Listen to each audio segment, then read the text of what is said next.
자, 하고자 하시는 자를 완악하게 하신다라는 말씀으로 오늘 말씀을 살피겠습니다.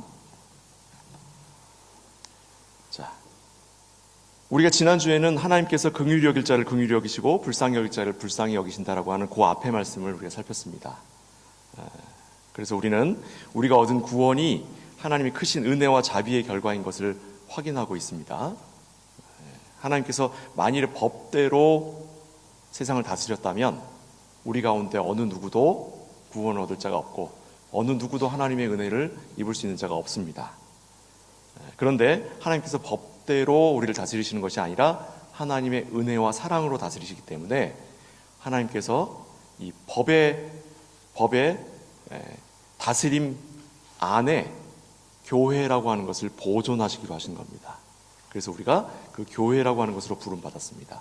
이것을 지난주에 이야기하는 바로 긍휼히 여길 자다. 여기서 긍휼히 여길 자다라고 할 때 그 긍휼히 여길 자는 교회를 의미합니다. 교회. 불쌍히 여길 자도 또한 교회입니다. 긍휼과 불쌍은 같은 말이에요. 긍휼이라는 단어는 사실은 밖에서 쓰지 않는 말입니다. 이건 17세기에 이미 사라진 사어예요. 이 휼자는 오늘날 오편에도 안 나오는 글자예요.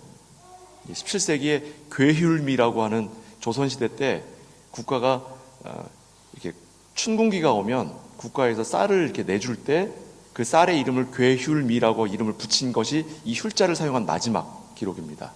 그런데 교회에서 이 휼자를 사용하고 있죠. 이 휼은 불쌍히 여길 휼입니다. 불쌍히 여길 휼. 그러니까 우리는 하나님 앞에 불쌍히 여김을 당한 자들입니다. 불쌍히 여김. 그러니까 우리는 하나님 앞에 당당한 자가 아니고 세상 앞에 당당한 자가 아니라 하나님 앞에 불쌍히 여김을 받음으로 해서 감히 하나님 앞에 서 있게 된 자들입니다. 그래서 교회에서 목에 힘을 주고 있는 사람들, 이런 사람들은 우리가 어떻게 여기면 되냐면 저 사람은 아직 불쌍히 여겼다라고 하는 걸 이해를 못하는 사람이구나 하면 됩니다. 그분들 너무 미워하지 마세요. 김 목사도 이렇게 넥타이 메고 있잖아요. 넥타이 맸다고 이렇게 힘을 주는 것처럼 보이면 어휴, 저 인간도 아직 멀었구나 이렇게 하시면 되겠습니다. 이거는 저 스스로의 예의를 지키기 위해서 하는 것일 뿐이지 이게 아무 의미가 없는 거예요. 자, 그럼 이제 여기에서 한 발 더 들어가도록 하겠습니다. 한 발 더 들어가서 하나님의 뜻에 관한 이야기를 조금 더 살피도록 하겠습니다. 하나님의 뜻을 뭐라고 그랬습니까? 독일어로 고테스 볼레, 영어로 God's will. 근데 이상하게도 라틴어, 어원으로 가면 전혀 다른 단어를 사용하고 있어요. 뭐라고요? 콘실리움 데이라고 했다 그랬죠. 콘실리움, 카운슬. 전혀 엉뚱한 단어를 쓰고 있어요. 하나님의 뜻에 대하여. 이걸 번역하는 과정에서 신학이 들어간 거예요. 영어나 독일어에. 그러면서 이 번역을 잘못한 겁니다. 원래 콘실리움 데이라고 하는 건 하나님의 회의란 뜻이에요. 회의. 성부, 성자, 성령 하나님이 회의하시는 거예요. 뭘 위해서? 하나님의 뜻을 어떻게 세우시고 어떻게 실천하실 것인가에 관하여 회의를 하시는 거예요. 용어를 그렇게 썼습니다. 그리고 그 이야기가 오늘날 우리가 하나님의 뜻이라고 이해하는 잘못된 우리의 이해법은 이걸 번역하는 과정에서 오해가 된 거예요. 그죠? 우리 김 목사가 오늘이 로마서 오늘 마지막 설교입니다. 오늘 이후로는 다른 설교자들 두 분이 오실 거고 다음 주랑 그 다음 주는 그리고 6월 넷째 주에 제가 고별 설교를 하고 아마 여러분들과 이제 이별하게 되는데 그리고 나서 제가 이제 한국을 들어가겠죠. 많은 분들이 묻습니다. 목사님 꼭 한국 들어가셔야 돼요? 여기 계시면 안 됩니까? 글쎄요. 저도 여기 있고 싶습니다. 저도 여기 있기를 너무너무 원합니다. 그러나 또 주께서 허락하신 길이 또 있는 거고 그러면 그걸 또 하나님께서 예정하신 길이라고 목사님 어떻게 자신하세요? 글쎄요. 저도 분명히 확답은 못 드리겠어요. 다만 주어진 상황들이 그리로 저를 몰고 있어요. 그래서 아는 거예요. 그냥. 그래서 저도 평생 신앙생활 하다 보니 그래서 아는 거예요. 자, 그렇다면 내가 한국 가는 게 하나님 뜻이고 여기 있는 건 하나님 뜻이 아닙니까? 있을 수도 있겠지요. 내가 하나님께서 그리로 모신다 하더라도 내가 거절할 수도 있겠지요. 그런다고 해서 제가 다리가 부러지겠습니까? 제가 목이 날아가겠습니까? 그렇지는 않을 거예요. 다만 그쪽으로 주어진 길이 허락이 되니 제가 거기다 몸을 싣는 거예요. 그러니까 우리가 하나님의 뜻을 이야기할 때에 가는 것이 하나님 뜻입니까? 남는 것이 하나님 뜻입니까? 라고 이야기하는 건 사실은 하나님의 뜻이라고 하는 것에서 너무 멀리 떨어져 있는 얘기입니다. 하나님의 뜻이라고 하는 건 하나님이 긍휼히 여길 자를 긍휼히 여기시고 불쌍히 여길 자를 불쌍히 여기시는 거예요. 그리고 오늘 본문에 나온 것처럼 강팍해 하실 자를 강팍하게 만드시는 겁니다. 완악하게죠. 오늘 본문에서 완악하게로 돼 있죠. 완악하게 여길 자를 완악하게 하시는 거예요. 그러니까 하나님의 뜻이라고 하는 건 성도의 구원과 성도가 교회를 이루어가면서 하나님의 뜻과 하나님의 말씀을 듣고 실천해가는 그 하나님의 전반적으로 하나님께서 다스리시고 하나님이 교회를 세워가시는 모든 과정을 하나님의 뜻이라고 하는 것이지, 개인의 인생에 있어 무언가를 이렇게 하는 것이 하나님 뜻이 저렇게 하는 게 하나님 뜻이에요 라고 사용할 수 없는 거예요. 그건 고테스 볼레나 가츠 윌이 아니라 콘실리움 데이이기 때문에 그래요. 이건 삼위일체적 의미를 가지고 있는 겁니다. 하나님의 뜻은. 자, 그래서 그 예로 오늘 본문에 억울한 사람이 한 명이 소환이 됩니다. 누구죠? 바로예요. 바로가 소환됩니다. 자, 바로는 많은 바로가 있지만 누구냐면 이스라엘 백성들을 출애굽시키는데 그걸 막았던 바로를 얘기하는 거죠. 그는 왜 이스라엘 백성들이 출애굽하는 걸 방해했을까요? 왜? 우리의 관점으로 보면 그는 이집트의 왕이기 때문에 이집트의 경제적 기반이 되고 있는 노예들이 탈출하게 되면 이집트의 경제가 흔들릴 거 아니에요. 그러니까 국가를 지키기 위해서 그는 이스라엘 백성들을 놔주면 안 되는 거예요. 자, 그런데 더 궁극적으로 들어가 볼게요. 더 궁극적으로. 하나님이 그를 바로로 세우신 거예요. 다른 사람을 바로로 세울 수 있는데 하나님이 그를 바로로 세우셨어요. 다른 사람을 바로로 세우셨다면 다른 사람이 그 악한 일을 했겠지. 그죠? 근데 그 사람을 바로로 세우셨어요. 왜요? 그가 하나님의 백성들을 고통에 빠지게 만들고 그의 손으로 출애굽을 막게 하는 일로 그를 사용하시는 거예요. 그것을 오늘 본문이 뭐라고 하냐면 성경이 바로에게 이르시되 내가 이 일을 위하여 너를 세웠다. 이렇게 표현하는 거예요. 이 일을 위하여 너를 세웠다. 곧 너로 말미암아 내 능력을 보이고 내 이름이 온 땅에 전파되게 하려 함이라. 보세요. 바로는 하나님으로부터 특명을 받았습니다. 어때요? 그럼 바로도 천국에 가서 만나야겠죠? 맞습니까? 맞아요? 아니에요. 바로는 성경에서 사탄을 대신하는 인물로 언급된 사람이에요. 근데 그가 하나님의 명령을 받고 그렇게 한 것으로 성경은 이해하고 있다고요. 하나님이 진짜 바로에게 나타나셔서 너는 이스라엘 백성들을 막아, 그들을 괴롭혀 하고 하나님 명령을 주셨다고요? 아니요. 그의 삶의 상황을 그 일을 하도록 하나님이 조성하신 거예요. 왜? 하나님의 안목에는 바로는 관심이 없기 때문에 그래요. 바로는 그저 하나님의 백성인 이스라엘 백성들이 고난을 통해 성장하여 하나님의 말씀에 순종하는 자로 길러내게 하기 위해서 사용된 채찍으로 밖에는 쓰이지 않은 거예요. 도구로 사용된 거예요. 도구로. 이 도구는 악한 도구로 사용한 것은 바로죠. 선한 도구로 사용된 것은 뭐예요? 하나님의 뜻에 따라 예수 그리스도예요. 하나님 자신이 도구로 사용되셨어요. 하나님 자신이 도구로 사용됐다는 표현을 성경에서 뭐라고 하냐면 예수 그리스도를 통하여라는 전치사를 사용합니다. 여기서 통하여라는 전치사는 도구적 전치사예요. 우리나라 말은 이게 도구라고 하는 걸 쓰기가 힘들죠. 독일어는 밋 예수스 그리스투스. 도구예요. 도구예요. 혹은 둘히 통하여 도구로서의 예수 그리스도예요. 어제 우리 청년들이 우리 집에 와서 고기를 먹었습니다. 그죠? 고기를 먹었어요. 고기를 먹는데 고기를 갖다 주면 그냥 먹어요? 아니죠. 고기를 어떻게 해야 돼요? 구워야 되죠. 구우려면 뭐가 필요해요? 그릴이 필요해요. 그죠? 그러면 여러분 그릴도 먹습니까? 그릴이 정말 생명을 걸 만큼 중요한 거예요? 그렇지 않지만 생명을 유지하기 위해서 음식을 먹으려면 그 도구가 필요한 거예요. 근데 그걸 잘못 사용하면 집에 불이 나겠죠? 맞죠? 그걸 어떻게 사용하느냐에 따른 거예요. 그릴로 고기를 구우면 맛있는 음식을 먹지만 그릴로 집에다가 확 불을 질러버릴 수도 있죠. 그걸 어떻게 사용하느냐는 그 그릴을 사용하는 자의 몫인 겁니다. 하나님께서 바로를 악한 도구로 사용하신 거예요. 그리고 하나님 자신 예수 그리스도를 선한 도구로 사용하신 거예요. 왜요? 하나님은 그럴 권위 있으신 분이셔서 그래요. 우리가 신앙생활하면서 많은 실수를 하는 것이 뭐냐면 하나님은 선한 신, 사탄은 악한 신이라고 생각을 하죠.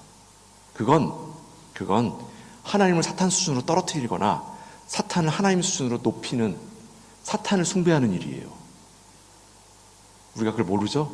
사탄 숭배는 여기다가 막 까만 거 칠하고 막 여기다 이상한 거 해갖고 하고 막 야 이래야 사탄 숭배인 줄 알죠? 아니에요.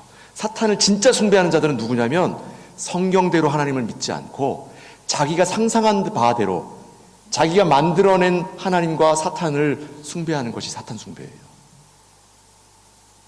사탄은 하나님의 도구입니다. 따라하겠습니다. 사탄은 하나님의 도구입니다. 도구예요. 욥기에 분명히 나와 있죠. 예.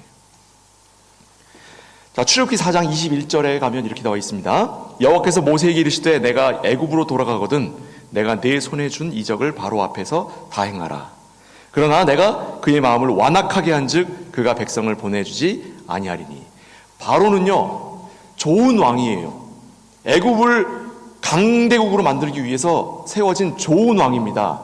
그는 이 노예들을 붙들어 놓고 그 노예들을 통해 경제를 세워 애굽을 부강하게 만들려고 하는 그와 같은 의식을 가지고 있는, 그는 누가 봐도 좋은 왕이에요.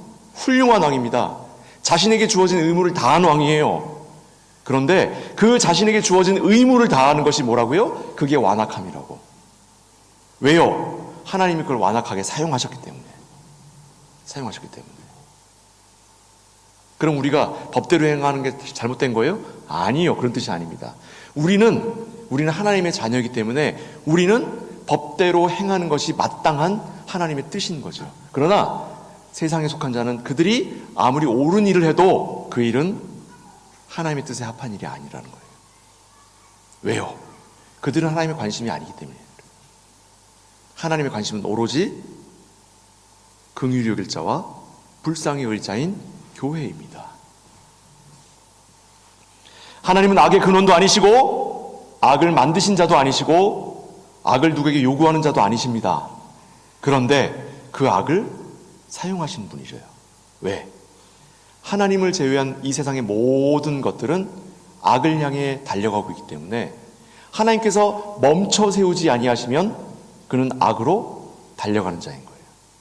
하나님께서 멈춰 세우신 자들, 그들이 곧 교회인 것이고, 이 교회가 세상 가운데 어렵고 고통을 당하는 이유는 세상에 악을 향해 달려가는 자들 속에 살아가면서 그들이 하나님 말씀을 순종하고 그 자리에 멈춰야 하기 때문에 고통을 당하는 거예요. 그래서 우리의 삶이 쉽지 않고 힘든 겁니다. 본문에서 하고자 하시는 자를 완악하게 하신다라는 표현은 대단히 강한 표현처럼 보입니다. 하나님 직접적으로 개입하신 것처럼 보여요. 그러나 이것은 하나님이 직접적으로 개입하신다라는 표현이 아니라 이건 하나님께서 내버려 두신다는 표현이에요. 악을 향해 달려가는 모두를 내버려 두시고 직접적으로 개입하시는 것은 뭐냐면 교회가 그리로 달려가지 못하도록 붙들어 매시는 일에 하나님이 직접적으로 개입하시는 거예요. 막 달려가는데 우리 허리에 끈이 달려 있어서 막 달려가는데 팽팽해지면 탁 걸릴 거 아니에요. 아플까요? 안 아플까요? 아프죠, 당연히. 그게 성도의 고난입니다. 그게 달려가면 편하죠. 멸망으로 달려가는 거니까. 창세기 45장 말씀 한번 보겠습니다. 창세기 45장 5절에서 8절 말씀에 이렇게 되어 있어요. 당신들이 나를 이곳에 팔았다고 해서 근심하지 마소서, 한탄하지 마소서.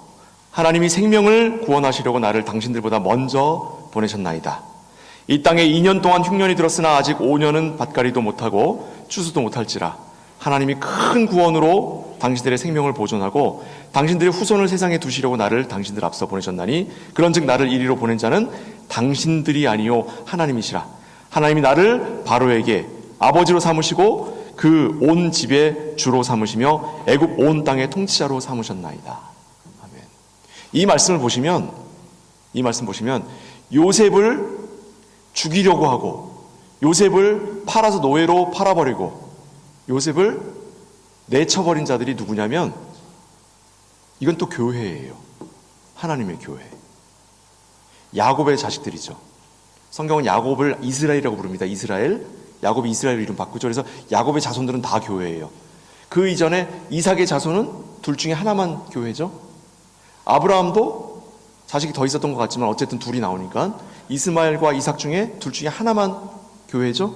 그러나 야곱은 그렇게 악한 자임에도 불구하고 그의 자식들은 모두가 다 교회가 돼요. 그죠?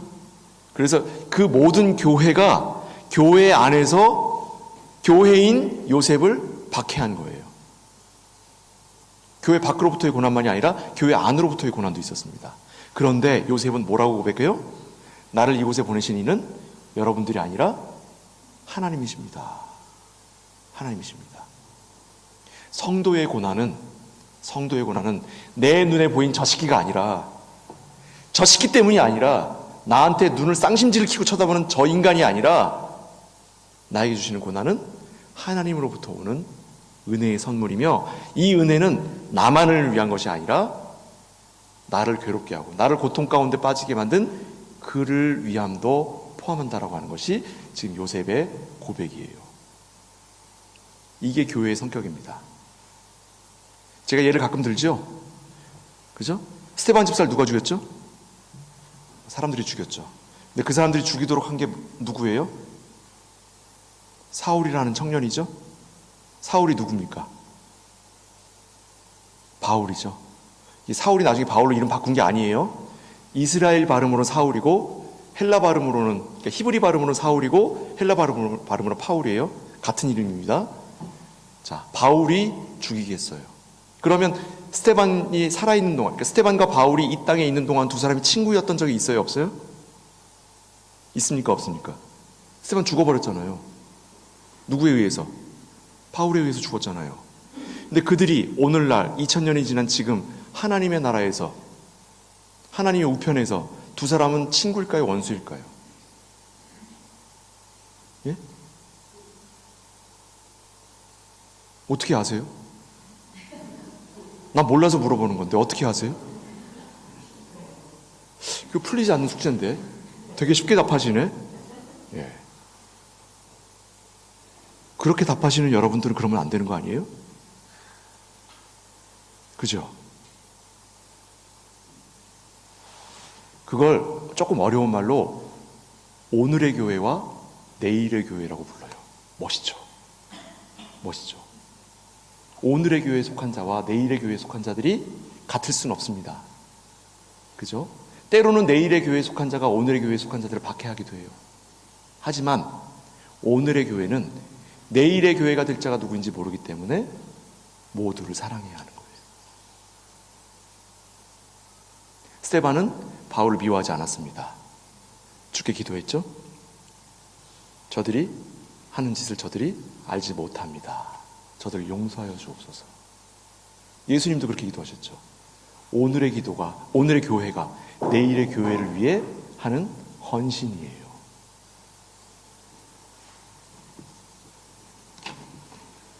우리는 하나님의 진노 속에도 하나님의 선하심과 영광과 은혜가 숨어 있음을 발견하는 자들입니다. 왜요? 우리에겐 그럴 눈과 그럴 귀와 그럴 마음을 주셨잖아요. 왜요? 우리는 긍휼을 얻은 자예요. 우리는 용서함을 받은 자입니다. 우리는 불쌍하게 여김을 받는 자들이고 우리는 교회로 부름받은 자들이에요. 바로의 경우처럼 그의 악한 행동을 하나님께서 허용하시고 그 악한 행동 때문에 바로를 멸망에 이끌어 가신 것처럼 우리를 내버려 두는 그런 자들이 아닙니다. 바로는 하나님의 관심 밖에 있는 자였어요. 성경은 그걸 분명히 보여줍니다. 아니, 바로가 내일의 교회일 수도 있잖아요, 목사님. 근데 성경은 좀 단순한 구조로 우리에게 미리 우리가 살아갈 것을 알려주기 위해서 미리 정해져 있는 캐릭터들을 통해 우리에게 보여주고 있는 거예요. 그러니까 그 당시 사람들은 되게 억울하겠죠. 되게 불쌍한 사람들이에요. 그럼 그 사람들이 불쌍하다는 얘기는 우리는 그 사람들보단 더 은총을 더 입은 자들이죠. 우리도 불쌍한 자들이지만 그들보단 더 은총을 입었어요. 우리는 좌우를 분별하지 못하고 무슨 말인지 몰라도 하나님의 은총을 입어서 그렇게 바로처럼 함부로 사용되지 않잖아요. 아니, 몰라요. 그렇게 쓰일지도 모릅니다. 저도 지나간 세월을 이렇게 돌이켜보면 저도 꽤 훌륭한 성도가 될 사람을 무시했던 적이 없진 않았던 것 같아요. 그럼 그때의 나는 스테반을 죽이는데 앞장섰던 바울이었던 거지. 하지만 그도 나를 용서했고 하나님도 용서하셨기에 지금 오늘날 내가 여러분들 앞에 설교하고 있는 건지 모르겠습니다. 우리는 하나님과 내가 기억도 하지 못하는 사람들에게 용서받고 용납받고 허락받으며 여기까지 살아온 거예요. 솔직히 내가 잘나서 사람들이 나를 존중해 준 게 아니라 재수 없어서 피했던 거예요, 사실은. 근데 손가락질하지 않고 그냥 피해 주기만 한 거예요. 아유, 감사해요. 여러분들 저를 아니까 잘 알 거 아니에요. 김 목사 꽤 재수 없었을 것 같아, 그죠? 예. 저도 그렇게 생각합니다. 젊었을 때 꽤 재수 없었을 것 같아요. 그러나 수많은 사람들이 나를 용납해 줬기 때문에 성도들 앞에 그나마 자기가 이해한 걸 조금 이야기할 수 있는 기회를 허락받은 것 뿐이에요. 성도는 그렇게 살아가는 자들입니다. 하나님은 선함만 사용하시는 분이 아니라 악함도 다스리시는 분이시기 때문에 자신의 방법과 자신의 뜻을 선함과 악함을 자유롭게 사용하시면서 이루어 가시는 분이십니다. 말씀 3개를 연달아 찾아볼게요. 창세기 50장 20절 말씀입니다. 당신들을 나를 해하려 하였으나 하나님은 그것을 선으로 바꾸사 오늘과 같이 많은 백성의 생명을 구원하게 하시려 하셨나니. 그죠? 예. 요셉이 죽기 전에 마지막으로 고백한 내용이에요. 죽기 전에 마지막으로 그가 남긴 말이 뭐예요? 나는 여러분들을 용서할 자격이 없는 자입니다. 하나님이 이루셨기 때문에 그 일 가운데 서로 마음 상하는 일이 있었어도 그 일은 하나님께서 선을 이루어 가시는 방법이었으니 나는 마음 두지 않습니다 하는 말이에요. 또 말씀 하나 볼까요? 요한복음 12장 말씀입니다. 요한복음 12장 37절에서 40절 말씀입니다. 신약성경이죠. 요한복음 12장 37절에서 40절 말씀. 이렇게 많은 표적을 너희 앞에서 행하셨으나 그를 믿지 아니하는 이는 선지자 이사야의 말씀을 이루려 하심이라. 이르되 주여 우리에게서 들은 바를 누가 믿었으며 주의 팔이 누구에게 나타났나이까 하였더라. 그들이 능히 믿지 못한 것은 이 때문이니 곧 이사야가 다시 일렀으되 그들의 눈을 멀게 하시고 그들의 마음을 완고하게 하셨으니 이는 그들로 하여금 눈으로 보고 마음으로 깨닫고 돌이켜 내게 고침을 받지 못하게 하려 함이라 하셨습니다. 자, 보세요. 하나님은 자기를 믿어 하나님의 구원에 들어오기를 원하시는 분이시라고 우리는 배워왔는데 이 말씀 지금 반대 이야기를 하고 있어요. 하나님을 못 믿게 하고 하나님의 말씀을 듣지 못하도록 하고 들어도 무슨 말인지 깨닫지 못하게 하시는 이가 누구시라고요? 하나님이시라고요. 이 비슷한 예가 또 있어요. 제자들이 물어요, 예수님한테. 예수님, 왜 마태복음에 나옵니다. 예수님은 똑바로 말씀 안 하시고 맨날 비유로만 말씀하십니까? 이러고 물어봐요. 예수님 뭐라 그러세요? 내가 비유로 말하는 것은 너희는 들어 분명히 깨달아 알게 하기 위함이고 저들은 들어도 깨닫지 못하게 하려 합니다. 저는 신학교 다닐 때 그걸 반복음이라고 공부하면서 이건 나중에 삽입됐어 막 이러고 공부했어요. 아니에요. 그 또한 하나님의 뜻이에요. 하나님은 긍휼히 여길 자를 긍휼히 여기시고 불쌍히 여길 자를 불쌍히 여기시며 완악하게 여길 자를 완악하게 하심으로 그로 하여금 죄 가운데 빠지도록 내버려 두시는 거예요. 긍휼히 여기시고 불쌍히 여기시는 것은 내버려 두시는 게 아니죠. 그건 끌어안으시는 거예요. 하나님이 적극적으로 무언가를 하셔야 돼요. 그걸 뭐라 그래요? 하나님의 열심이라고 하는 거예요. 하나님의 열심. 하나님이 열심을 다하여 끌어안으셔야 돼요. 누구를? 교회를. 그런데 하나님이 내버려 두시는 자들이 있어요. 그들에겐 관심이 없어. 오직 그들로 하여금 내 새끼들을 어떻게 귀하게 만들어갈까? 어떻게 아름답게 성장하게 만들까? 어떻게 나와 하나가 되게 만들까? 나와 연합하게 만들까? 하는 도구로밖에는 사용하지 않는 자들, 그들을 세상이라고 부릅니다. 그들을. 근데 우리 눈에는 그가 세상인지 아닌지는 알 수 없어요. 우리는 모두가 교회에 속한 자처럼 사랑하셔야 됩니다. 누구까지도? 나의 원수까지도. 누구까지도? 무슬림까지도. 누구까지도? 세상의 어느 누구라도 우리는 모두가 다 내일의 교회인 것으로 여기고 그들을 사랑해야 돼요. 비록 그들이 나에게 돌을 던지고 그들이 나에게 총을 쏘고 그들이 나를 죽인다 하더라도 하나님의 백성은 그들이 내일의 교회인 것으로 여기고 그들을 사랑하고 용서할 수 있어야 돼요. 그게 오늘의 교회가 맡은 하나님의 뜻입니다. 하나님의 뜻은 독일에 남을 것이냐 한국으로 돌아갈 것이냐 있는 것이 아니라 하나님의 뜻은 오늘의 교회가 내일의 교회를 품어가는 거예요. 마지막 말씀 하나 더 봅니다. 사도행전 2장 말씀이에요. 사도행전 2장 22절에서 23절 말씀입니다. 이스라엘 사람들아 이 말을 들으라. 너희도 아는 바와 같이 하나님께서 나사렛 예수로 큰 권능과 기사와 표적을 너희 가운데서 베푸사 너희 앞에서 그를 증언하셨느니라. 그가 하나님께서 정하신 뜻과 미리 아신 대로 내준 바 되었거늘 너희가 법 없는 자들의 손을 빌려 못 박아 죽였으나. 예수님을 누가 죽였어요? 예수님을 누가 죽였습니까? 예수님 누가 죽였다고 그래요? 성경 본문에 너희가요. 너희가. 교회가. 유태인이 죽인 게 아니라 하나님을 모르는 자들이 죽인 게 아니라 너희가 죽였다고요. 그들의 손을 빌려. 그런데 하나님이 우리에게 이 책임을 묻지 않으시는 거예요. 왜요? 그것은 하나님께서 미리 정하신 뜻이기 때문에. 그것은 미리 아신 바대로 행하신 하나님의 일이었기 때문에 그래요. 여기에 나온 하나님의 뜻, 여기에 하나님의 뜻이라는 단어를 쓰는 거예요. 이게 콘실리움 데이입니다. 성부 하나님께서 태초에 천지를 창조하신 이유는 우리 손에 피 묻히게 하기 위해서예요. 누구의 피? 예수 그리스도의 피. 하나님이 세상을 창조하시고 예수 그리스도를 우리에게 내어주신 것은 성령을 통하여 이 땅 가운데 교회로 우리를 불러 모으시기 위해서예요. 이 땅 가운데 교회를 불러 모으시고 우리와 함께 호흡하시며 말씀과 더불어 우리를 성도로 살아가게 하시는 그것은 하나님께서 세상을 창조하시고 우리를 구원하신 그 모든 것과 연결되어 있는 한 하나님이 우리에게 베푸시는 하나님의 열심이며 나아가 그것이야말로 하나님의 뜻인 거예요.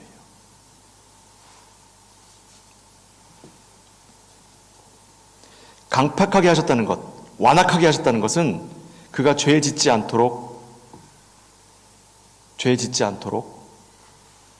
간섭하시지 않으셨다는 뜻입니다. 그저 가도록 내버려 두신 거예요.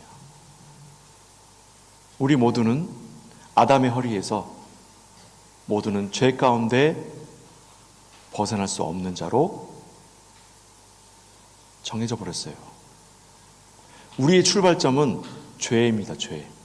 우리의 출발점은 악이에요. 거기에서 벗어나는 방법은 오직 하나님의 은혜밖에 없는 거예요. 우리는 중립에 있으면서 죄를 행할 수도 있고 선을 행할 수도 있는 자가 아닙니다. 절대로 그런 자가 아니에요. 우리는 죄 가운데 있는 자들이에요. 근데 우리에게 죄를 묻지 않으심으로 우리가 하나님의 선하심에 들어갈 자격을 얻은 것이지, 우린 여전히 죄 가운데 있는 자들이에요. 그래서 우리를 통해 누군가가 고통을 받기도 하는 겁니다. 내가 누군가를 통해 고통받듯이 나를 통해 누군가 고통받는 거예요. 왜요? 나는 그런 자니까. 나는 나밖에 모르는 자니까. 그런 우리에게 하나님이 베푸신 것이 사랑입니다. 사랑받을 만해서 받는 것이 아니라 하나님이 은혜로 주신 거예요. 은혜로. 그래서 하나님께서 간섭하시는 성도의 삶은 고됩니다. 하지만 그 고됨은 그 자체로 복이에요. 성도의 고난은 복받은 증거입니다. 복받은 증거예요. 여기서 말하는 복 또한 새해 복 많이 받으세요. 그 복이 아니죠. 여기서 말하는 복은 하나님의 뜻에 따라 우리에게 허락된 구원입니다. 교회에서 말하는 복은 하나님의 뜻에 따라 허락된 하나님의 구원이에요. 그 하나님의 뜻에 따라 우리에게 허락된 구원을 위하여 우리에게 맺으신 것, 그게 뭐예요? 언약이라고 했죠. 언약의 내용 다 같이 함께 하겠습니다. 너는 내 거, 나는 네 거. 하나님은 우리를 자기 거 삼으셨고 그것으로 부족해서 자신을 우리에게 내어주셨어요. 이제 하나님의 소유가 된 자로서, 그리고 하나님을 소유한 자로서 하나님과 함께 더불어 살아가는 거예요. 그것을 요한복음 17장에서는 예수님이 이렇게 말씀하십니다. 아버지여, 아버지와 내가 하나인 것처럼 저들도 하나가 되어 우리와 하나가 되게 하옵소서. 아버지께서 내게 주신 자를 단 하나도 내가 남기지 않고 아버지께 돌려드리나이다. 그들이 바로 긍휼함을 입은 교회이며, 그들이 바로 불쌍히 여김을 받은 교회이고, 그들이 바로 여기 있는 민현 한독교회 성도들 한 사람 한 사람입니다.